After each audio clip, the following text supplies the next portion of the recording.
ku të paktën 11 persona mes tyre edhe 3 fëmijë të vegjël humbën jetën si pasojë e një sulmi ajror Izraelit në kampin e refugjatëve në Han Yunis. Agjencia për mbrojtjen civile në Gaza njoftoi se bombardimet nisën në orët e para të mëngjesit dhe goditën një banesë familjare.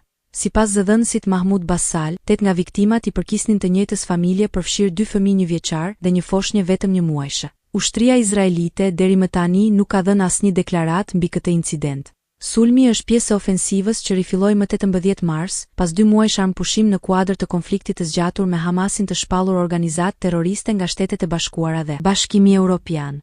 Ndërkohë autoritetet në Gaza raportuan të premten për të paktën 42 viktima të tjera në rajone të ndryshme të territorit. Situata humanitare në Gaza është përkeqësuar ndjeshëm sidomos pas datës 2 mars, ku Izraeli ndaloi hyrjen e ndihmave humanitare si mjet presioni ndaj Hamasit për lirimin e pengjeve izraelite. OKB ka ngritur alarmin për rrezikun e një urie masive dhe ka kërkuar